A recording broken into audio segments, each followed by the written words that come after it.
Good morning to all of you students. This is your English class. We will continue with the lesson number 5. We have read the first page of this lesson last week. Today we will continue with the rest of the parts, and you can find this lesson on page number 33 in your book. Name of the lesson is Discovery of America. As we have read about the Columbus, Christopher Columbus, who is believed to discover America.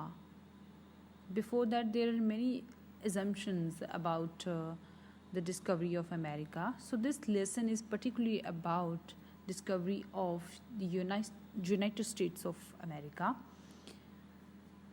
जैसे कि आपने पहले पढ़ा कि there was a mistake that has been committed by Columbus. उसने कोई और name दिया था आइलैंड्स को. So after that Columbus is said to have discovered America because at that time Europe and the eastern world had little or no idea about its existence. So फिर माना गया Columbus को कि उसने ही America को discover किया है, because जब ये बात आई, इन आइलैंड्स की बात आई, तो यूरोपियन वर्ल्ड था, जो यूरोप के लोग थे, और ईस्टर्न वर्ल्ड था, एशियन जो कंट्रीज़ थी, उन्हें कोई आइडिया नहीं था कि ऐसी भी कोई लैंड एग्जिस्ट कर रही है वर्ल्ड में, like the type of continent is existing.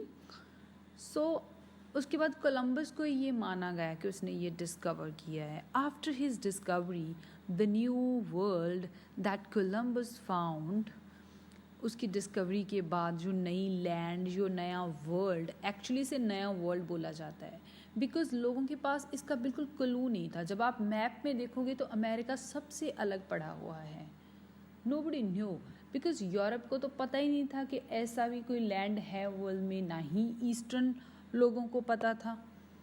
तो उनके लिए एक नई चीज़ थी. तो क्या हुआ, उसकी डिस्कवरी के बाद new world that Columbus found, जो कोलंबस ने नया वर्ल्ड फाइंड किया था, बिगिन टू बी विजिटेड.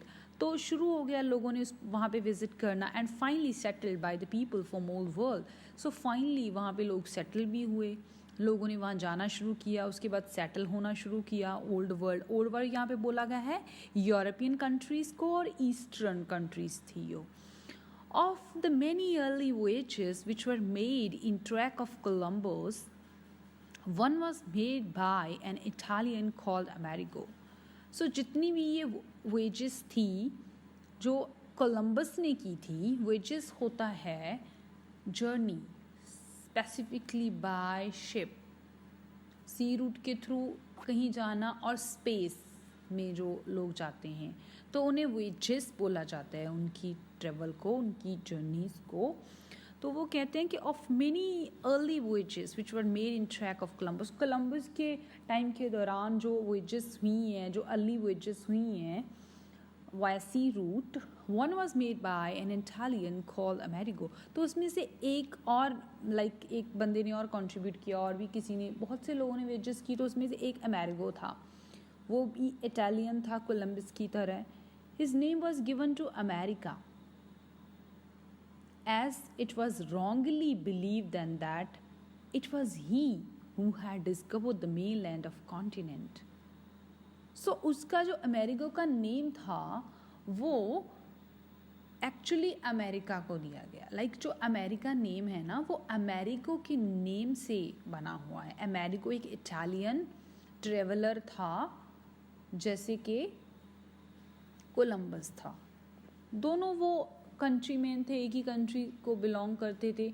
तो उसका जो नेम था अमेरिगो था. लोगों ने पहले ये सोच लिया था कि जो अमेरिगो है ना, उसने फर्स्ट विजिट किया है रादर देन कोलंबस, तो उन्होंने उसको अमेरिका नेम दे दिया. वो जो नई लैंड थी, जो कॉन्टिनेंट था, main land of the continent, तो ये सोच के अमेरिका का नेम अमेरिगो के नेम से बना. तो उन्होंने अमेरिगो का जो नेम था वो अमेरिका को दे दिया, नई लैंड को अमेरिका नेम दिया गया. Actually, 500 years before Columbus was born, the mainland of America was discovered by the Norsemen. वो कहते हैं कि एक्चुअली 500 ईयर्स बिफोर कोलंबस के पैदा होने के 500 साल पहले नॉर्समैन थे जो उन्होंने ये एक किसी कंट्री के लोगों को बोला गया नॉर्समैन, तो उन्होंने ऑलरेडी अमेरिका को खोज लिया था, मेनलैंड ऑफ अमेरिका उन्होंने खोज लिया था. ऑब्वियसली अगर वहाँ पे कोई लैंड है, अगर वहाँ पे लोग रह रहे हैं, तो व्हाट डज इट मीन कि ऑब्वियसली उसको पहले किसी ने तो खोजा ही होएगा, डिस्कवर किया ही होएगा, है ना. तो उसके पैदा होने के 500 ईयर्स पहले ये कह रहे हैं कि नॉर्समैन ने उसे डिस्कवर कर लिया था. It is said that they sailed westwards to discover Iceland, the Greenland and later to America. ये कहा जाता है कि उन्होंने पहले क्या सेल किया, वो वेस्टवर्ड गए, वह सी रूट वो वेस्टवर्ड गए डिस्कवर करने के लिए आइसलैंड को. आइसलैंड आप मैप पे देखना, आइसलैंड, उसके बाद फिर ग्रीनलैंड गए एंड लेटर बाद में वो उन्होंने अमेरिका को डिस्कवर किया. Okay, mainland of America, mainland of the continent, newly जो वर्ल्ड था उसे उन्होंने डिस्कवर किया था 500 साल पहले कोलंबस के पैदा होने की. Possibly exploration is an activity that is thousands of years old. For ये भी एक possibility है कि exploration है, जैसे बोलते हैं यहाँ से वहाँ जाना, और हर किसी के like traveler के मन में होता है कि यहाँ से उस जगह पे जाएं. जो खोजने वाले हैं उन्होंने खोज लेना है किसी न किसी लैंड को, तो वो कहते possibly ये भी है कि एक्सप्लोरेशन है, जो एक्टिविटी है ये thousands of years बैक है. ये तो 500 साल तो बोला जाता है कि नॉर्समैन ने उसे ढूंढ लिया था 500 साल पहले उसके बर्थ के, क्या पता उससे भी कई हज़ार साल पहले ये हो चुका था. Certainly there was exploration long before the time of Columbus. For वो कह रहे हैं कि सर्टनली श्योरली ये है कि जो एक्सप्लोरेशन थी, लाइक वो जो वर्ल्ड था नया नहीं था, वो पहले भी एक्सप्लोर कर लिया गया था, लोग उसे कर चुके थे. सो कोलंबस के टाइम से पहले भी. Perhaps we might say that neither Columbus nor Norsemen before him had discovered America. So हम ये कह सकते हैं, शायद ये है भी कि ना तो कोलंबस ने और ना ही नॉर्समैन ने इसको डिस्कवर किया है. पहले हमने कोलंबस के बारे में पढ़ा, इंडिविजुअल जो एक पर्सनैलिटी थी उसने इसको डिस्कवर किया. फिर आगे एक और आ जाता है कि नॉर्समैन ने उससे भी 500 साल पहले खोज लिया था. फिर एक और मिथ है कि इससे भी पहले लोग ये कहते हैं कि देयर आर द फैक्ट्स कि इससे भी पहले जो ये था अमेरिका था, वहाँ पे एक्सप्लोरेशन एक्टिविटी हुई है, लोग वहाँ पे गए हैं जहाँ रहते थे. Okay, there were the red Indians who had already been living there for many centuries before the white man arrived. वो कह रहे हैं कि रेड इंडियंस थे जो वो पहले ही वहाँ पे रह रहे थे बहुत सी सेंचुरीज पहले. मैनी सेंचुरीज लिखा है ना, एक सेंचुरी 100 साल को बना के बनती है ना. तो देखो वो कह रहे हैं बहुत सी सेंचुरीज पहले वाइट मैन जब वहाँ पे आए, वाइट मैन यहाँ पे यूरोपियंस को बोला गया है. ओके, वाइट मैन के आने से पहले या नॉर्समैन के आने से पहले ऑलरेडी वहाँ पे रेड इंडियंस रहते थे. Who were the red Indians, अभी ये भी एक सस्पेंस है ना. It is believe that the red Indians have reached there from Asia. ये माना जाता है कि जो रेड इंडियंस थे वो एशिया से वहाँ पहुँचे थे. तो no one knows for sure, but ये है कि कोई श्योरिटी नहीं इस चीज़ की, किसी के पास इसका कोई प्रूफ नहीं है. व्हेन और how they made the trip, कि कैसे उन्होंने इस ट्रिप को किया और कैसे आए वो वहाँ पे. How was it possible for them, how did they do it, कैसे किया उन्होंने ये सब, कैसे ये ट्रिप बनाया. Probably they reached America over a period of centuries, most of them by land route. कहते हैं कि उन्होंने शायद जो अमेरिका था वहाँ वो पहुँचे थे a period of centuries, like period of century के दौरान वो वहाँ पहुँचे, इतना टाइम पहले वो पहुँच चुके थे, most of them by land root. और कहते हैं कि उनमें से ज़्यादातर लोग जो थे वो लैंड रूट के थ्रू पहुँचे थे, not via sea route. So it may be said that the red Indians were the people who had really discovered America. अब वो कह रहे हैं कि ये माना जाता है कि रेड इंडियंस ही वो लोग थे जिन्होंने फर्स्ट अमेरिका को डिस्कवर किया। हमने पहले कोलंबस के बारे में पढ़ा, फिर उसका नेम अमेरिगो के साथ भी जुड़ा, इटालियन जो अमेरिगो था। उसके बाद नॉर्थमैन माना जाता है कि कोलंबस के भी बर्थ के 500 साल पहले उन्होंने इसको खोज लिया था। एंड आफ्टरवर्ड्स फाइनली ये कहा जाता है कि जो रेड इंडियंस थी वो उससे भी पहले वहाँ पे पहुँच चुके थे। After Columbus, many other explorers went to America to bring back with them the many natural riches of the newly discovered continent.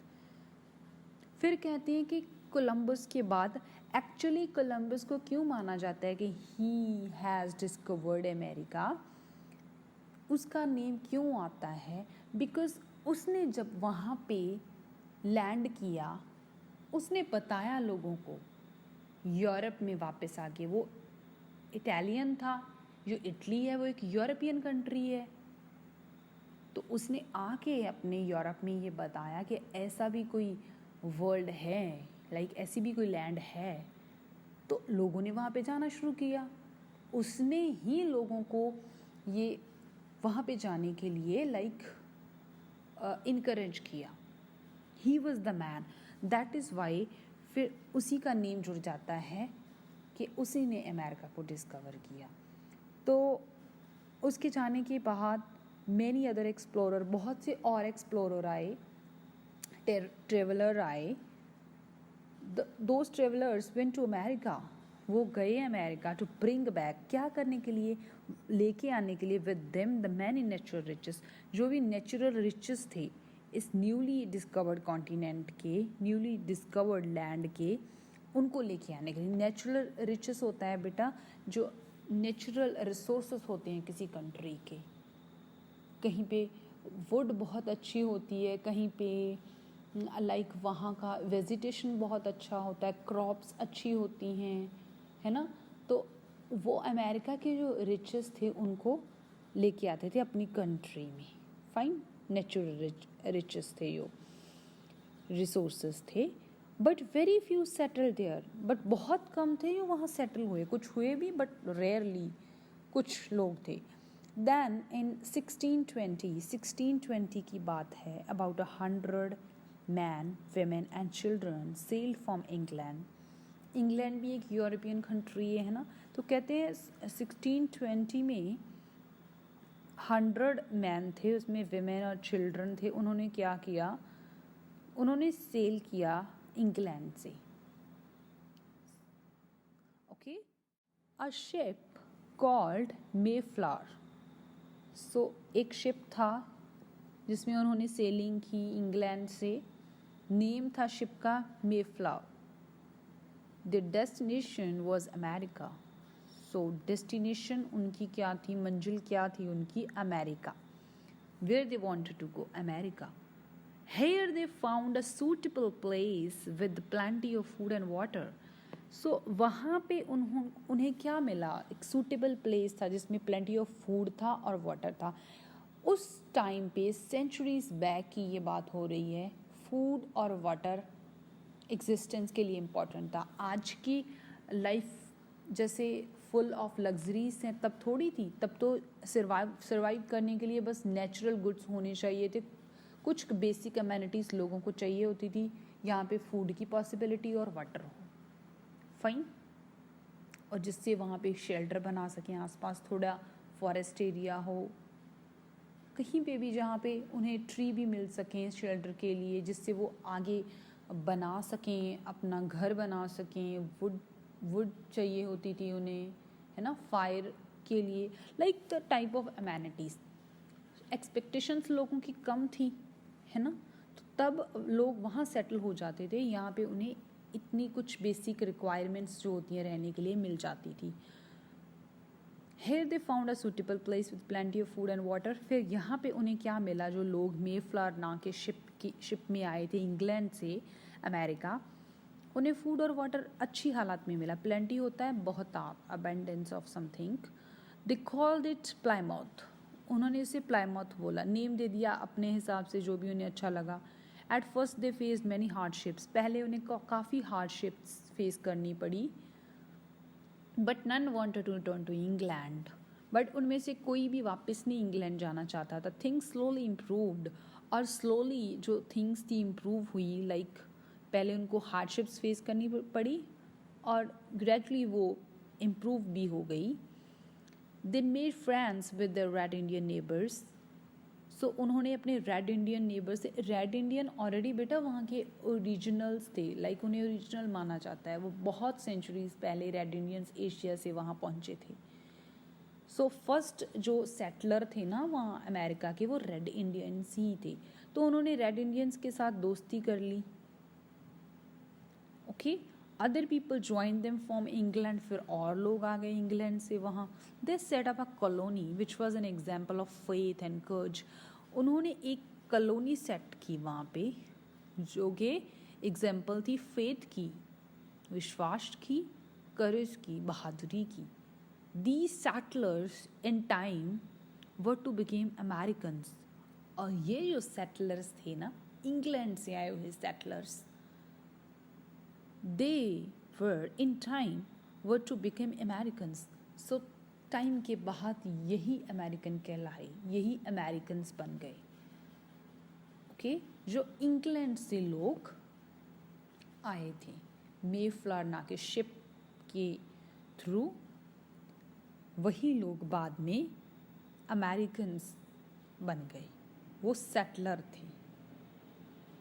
Okay, Europe से अमेरिका पहुंचे थे. That's all about this lesson. I hope that you all got. And जैसे हमने पहले पढ़ा था कि individual efforts जो होते हैं, इंडिविजुअल कंट्रीब्यूशन होती है किसी भी डिस्कवरी के लिए, इन्वेंशन के लिए, या फिर जो न्यू कोई खोज होती है जैसे बोल दें उसके लिए, that's important. No doubt Columbus के आने से बहुत पहले लोग वहाँ पे ऑलरेडी एग्जिस्ट कर रहे थे, अमेरिका जो अमेरिकन लैंड थी. But this world was unfamiliar. It was not existing for others. So इसकी एग्जिस्टेंस का एहसास एक्चुअली कोलंबस ने यूरोप को बताया है ना. उसने ही बताया कि ऐसी कोई लैंड है जो फुल ऑफ नेचुरल रिसोर्सेस हैं. उससे इंस्पायर होके लोग वहाँ पे गए, है ना. तो ऐसे तो पहले बहुत रेड इंडियंस आ चुके थे. नॉर्समैन ने भी देख लिया था, उसके बाद इटालियन अमेरिको भी गया था वहाँ पे. बट लोगों को इंस्पायर करने वाला कौन था? कोलंबस था. उसने बताया लोगों को कि ऐसी कोई लैंड है that is full of and plenty of natural resources, go and settle there. So फिर फाइनली इंग्लैंड जो एक यूरोपियन कंट्री है, वहाँ से लोग सेटलर थे, जो वहाँ के सेटलर थे वहाँ गए अमेरिका, न्यू वर्ल्ड, और वहाँ पे उन्होंने अपनी जो कॉलोनी थी वो बनाई और अमेरिकन बन गए by the time. In time ये नहीं कि लाइक कुछ सालों में ये हुआ, सेंचुरीज की बात है, और वो फिर अमेरिकन बन गए. That's all about discovery of America. And we will do the book work of this lesson tomorrow. Till then, goodbye to you all and have a good day.